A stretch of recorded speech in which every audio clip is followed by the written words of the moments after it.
Hi, everybody. Welcome to my special interview with Ginger Burr today on the topic of high achieving women. And bear with me just a minute while I get us going live on Facebook too. This is going to be a super fun interview today. If you are a high achieving woman, then you know some of the pros and cons that come along with this. And we're going to be going deeper into those pros and cons. So just a sec here as Facebook is getting started up. All right, I think we're ready. With that, Ginger, official welcome to today's fun and fabulous interview about being a high achieving woman. Thank you for joining me today. Oh, thank you, Marcy. It's always fun and fabulous to connect with you. It is. It is. Well, I want to just dive right in and start with a bit of a story about, one of the early meetings Ginger and I had. And so that has really stayed with me. So we met in a wonderful kind of magical mastermind group, I think around 2010 or 2011. And we'd get together 3 to 4 times a year for these in-person meetings. And we were up in Manhattan at the Princeton Club, and it was a great meeting where Ginger was receiving an award for hitting the 250K mark in her business, which was super exciting. And as I was watching this at a time in my business when I was earning tens of thousands of dollars and was so wanting to hit that 6K mark, I was just watching this and thinking, wow, what has been Ginger's secret? And then when I asked Ginger about that, her secret was I had to stop acting like a crazy person.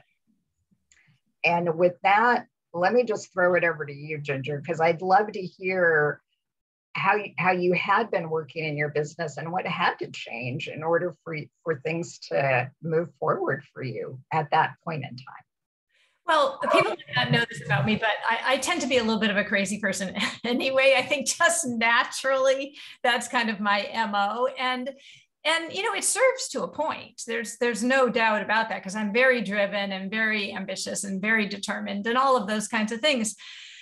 But I also, the type of work that I do, and this is probably true for many different types of work, I can be doing 1,000 different things. And when things were being done in kind of a piecemeal way, I'll spend an hour with somebody here and 2 hours here, and I'll go and do that, and I'll create this, and oh my gosh, it made me mental. I was able to do it because I am a slightly crazy person, but it was exhausting. And by working in this mastermind group, I was able to see that it was serving me to a point, but it was also undermining my progress in ways. And I wasn't able to, I need to streamline things more so that I could serve more people without becoming totally, insane. And so I started creating programs in my business that's streamlined and just there was a format and a system to it all. So I didn't have to recreate the wheel every single time I met with somebody. And it made things easier, lighter, and just more focused. And that made a big difference. Yes. And I love the idea of streamlining. That's so on the books for me right now to do even more of that. So that's really hitting home. And I also realized I didn't ask you to describe the kind of work that you do. So Ginger is really an expert, and I'd love for you to describe it in your own way and about what you do. Oh, happy to. I'm an image consultant, and I have been doing this for 35 years, so a really long time.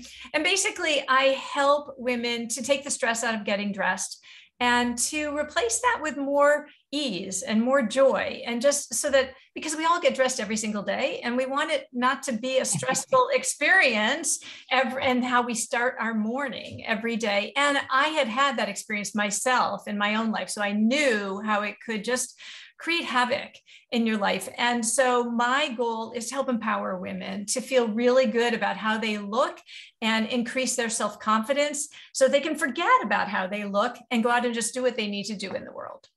Yeah, Yeah, I love that. And you are a master of that for sure. Thank you. So going back to this sort of pivotal meeting, it sounds like you were at a time in your business where busy multitasking Ginger had taken your business as far as she could, and it was time for sort of a cooler, calmer approach to step in. Am I getting that right? Yes. I think that, well, at least for me, sometimes I don't know what I don't know. And because I can become so good at multitasking, at doing a million different things, and because you know this too, we're both Virgos, so we are very organized. And so I can get all of that stuff done, but at what cost? And I remember a very long time ago, I've worked with coaches many, many times in my life. And I remember there was this one coach that I wanted to work with, and I happened to be at a meeting in Miami, and she was there. And I said, I'm interested in working with you. And she said, no. She said, you need to hire a virtual assistant. And until you hire a virtual assistant, I will not work with you. And I'm like, oh my gosh. And then I have to tell them how to do it. And I don't know if they're going to do it as well as I do, and all this stuff. And finally I thought, Ginger, just, virtual assistants were a little bit newer back then, but I just like, get with the program here. This woman knows what she's talking about. So do it. What's the worst thing that can happen? It won't work out and you'll go back to doing everything yourself. Well, it did work out. It worked out really well. And I did end up working with this coach. And so it was not something that I needed somebody to push me a bit. And that is just one example of how that's made a big difference in my life in not being a crazy person. Yeah. Yeah. So I love this. You touched on a number of issues that are really core to being a high achieving woman, and things, I think every woman has to work through at a certain point. And I love this quote: I can get a lot of stuff done, but at what cost? And this is definitely something I started to realize, I think in kind of, the middle part of my life, that while I can do a lot of things and do them reasonably well, yeah, I see you nodding your head. Yes, there's a cost, and it can come in a couple of different ways. That it can be more taxing on me because it's not really my zone of genius thing, what I'm trying to do.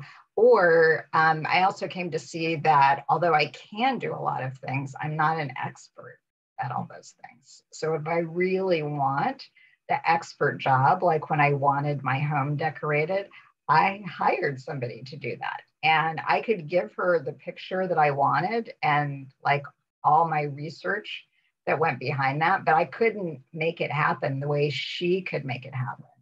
So I think that's something that can really, the ability to be good or even excel at many different things, it has its advantages, but it can also come back and kind of bite you in the butt sometimes too, I think.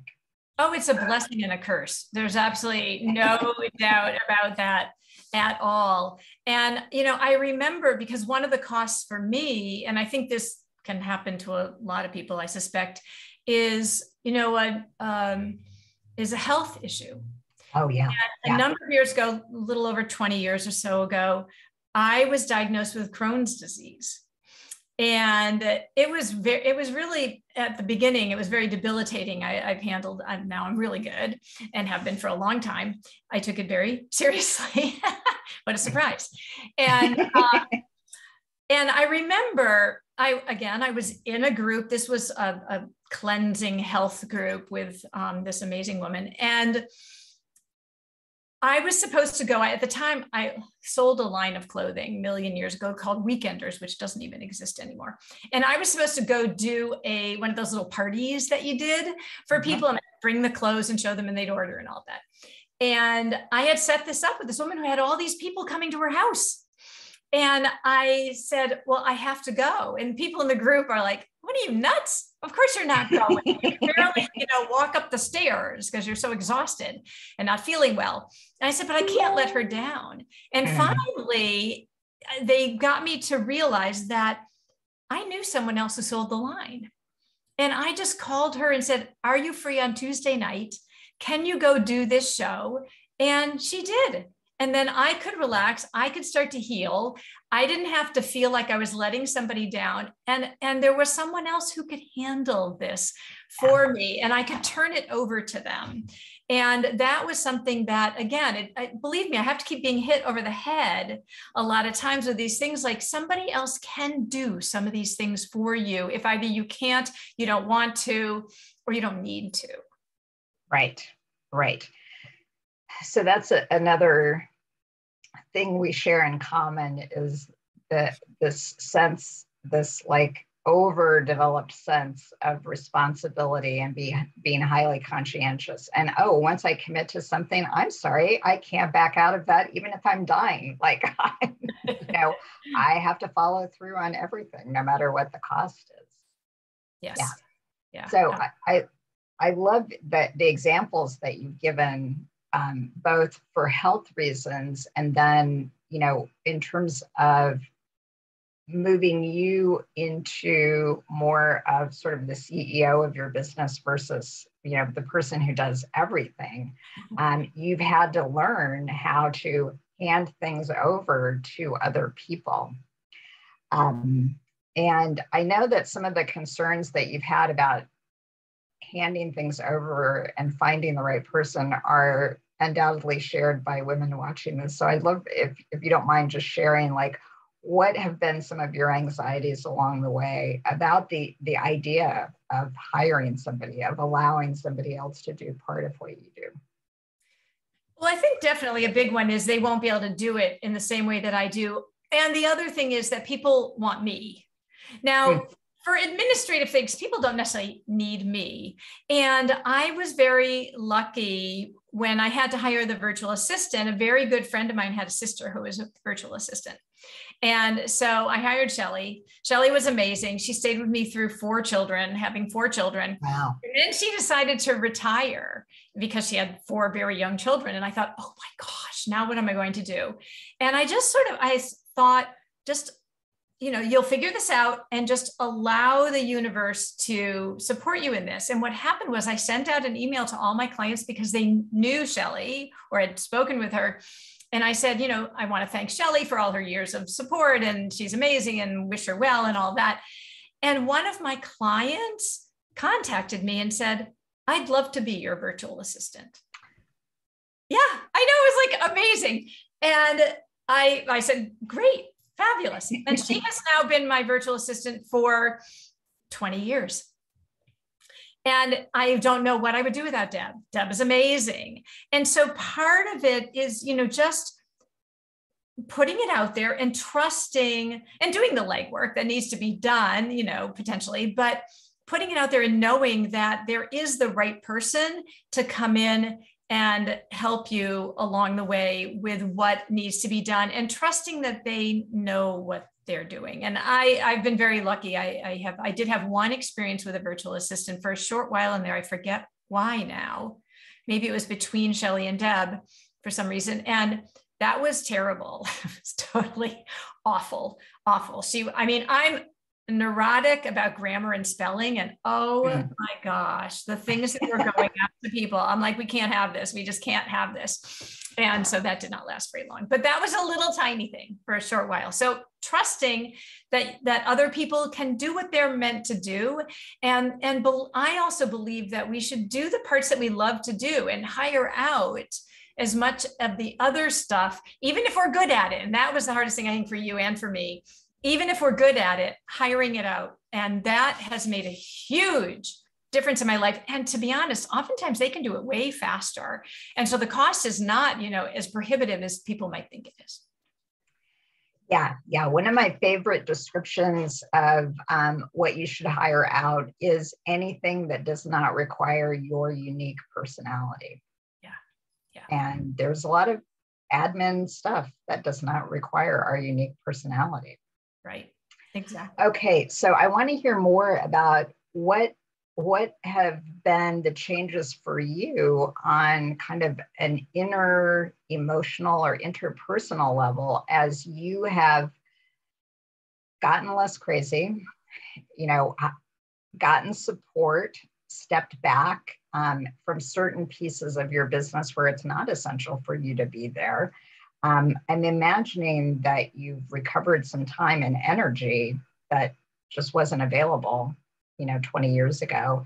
And so what has sort of unfolded from that? Well, for me, all of that is, I'm very much a doer.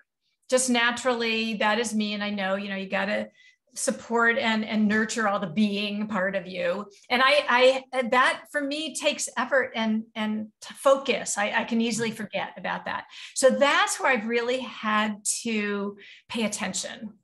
And so, for instance, on my phone, I have little affirmations that pop up, like, from this situation, only good will come. Well, even if it's not a bad situation, it just reminds me that whatever's going on right then, good will come from it. Or things are always working out for me. I have a whole bunch that pop up so that I see them and remind myself, okay, take a breath, whatever, because I can do things at a frenzied level. Even now, I mean, that's just who I am. And so I have to remind myself constantly to take a step back, to, allow. Also, I'm a big believer that the universe gives us signs, but as I mentioned earlier, sometimes I need to be hit over the head with those signs. Subtle signs, I've gotten better, but subtle signs do not always work for me.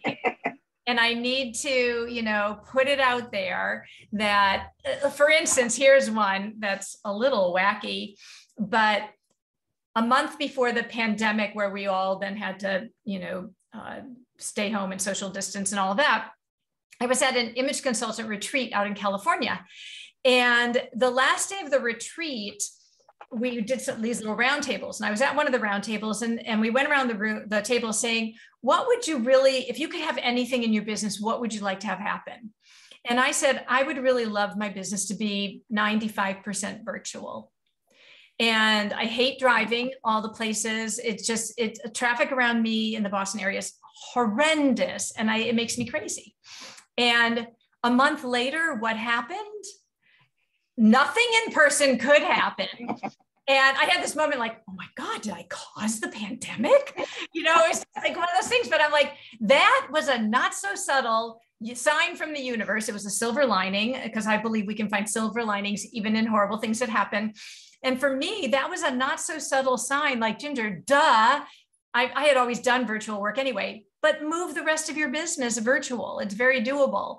And so I pay attention to those signs, and I ask the universe for, obvious signs whenever possible, because I need that. So that's how I really pay attention. And the other thing that I do is I block off 2 days a week in my schedule to either just take it as an easier pace or catch up with things that I need to catch up on. If I don't do that, crazy person, off the chart. Yeah. I love this. Well, and for sure, when it comes to whether a sign is subtle or obvious, like the pandemic has totally pegged the scale, there will be no clearer sign than that, for sure. Yeah. And then also using your calendar to help support you in maintaining the schedule and the quality of life that you want. Yes. And that's hard for me to do, because I want to be able to book everybody the second they want to be booked. But I've realized that if I do that, it's exhausting, emotionally, physically, all of that. It's just exhausting. And have you had many clients who left because instead of booking them on Thursday, they had to wait till Tuesday? No, it's really interesting, because really probably 34 years ago, a very dear friend of mine who has passed away, Ivana Maggiore, was a wonderful image consultant. And I was at a conference with her, and this was the very beginning of my business. And I said, oh, I really hate working nights, and she said, well, don't. I said, what do you mean don't? I said, there are people who they can't come during the day, during the week. And she said, if they really want to see you, they'll figure it out. And I'm like, okay. And I can't believe it, but I took it to heart. And I said, okay, I don't work nights anymore. I'll work Saturdays. That was fine with me, but not nights. And not once did anybody, at least did they not say to me, I can't come and see you. They found another way. And I've just realized that sometimes it's my thing, because when I want to do something, I want to do it right now. That's just, what a surprise, my way of being. But that's not for everybody. Sometimes they're like, yeah, Tuesday's good. Tuesday's good. Yeah. Or I'm going on vacation next week. Can we schedule it for right after that? I'm like, oh, okay. I get it. So yeah, it's really, I haven't, that I know of, I have lost no business. And I feel like if I did, it wasn't meant to be. Right. Right. The power of having boundaries and the sort of anxiety that we all have in setting them up, you know, your story is a great example of that. But those boundaries all serve us, I think, really well when we can manage them in our business. And I think if we put it out there that it will, you know, from this situation, only good will come. Yes. When I remember things like that, it's like, okay, whatever I decide, like taking my business virtual, I'm like, oh gosh, what will happen with that? It's been amazing, absolutely amazing. And, you know, I'm happy I can serve more people. It's in more places. It's, you know, I believe that if we look at those things with high expectations and a belief that they can work, they will. Yeah. Yeah. Wonderful. Good. Well, I could go on forever with you, Ginger. This is a topic, you know, that I feel like we both have a bazillion stories to share, but I'm going to pause us here for today. So thanks so much for joining me here live to talk a bit about what it's like being a high achieving woman and some of these pros and cons that are coming up. Yeah, thank you so much, Marcy. It's always a joy to speak to you. And I really love to help women. Hopefully, you know, the other women who feel like they can get into that crazy zone can realize that it doesn't have to be that way, even if that's our general MO, that it really can have a little bit more ease and just make everything work more fluidly. So yes. Yeah. Thank you so much. And one last thing that I forgot is, if people do want to reach out to you about image consulting, what's the best way to learn more about you and to contact you? Oh, the best way is my website, which is totalimageconsultants.com, or they can, you know, email me, ginger@totalimageconsultants.com, or I'm on all social media, so they can message me. So thank you, Marcy. Wonderful. Great. All right. Take care. Bye. Everyone. And bear with me just a minute while I stop the recording.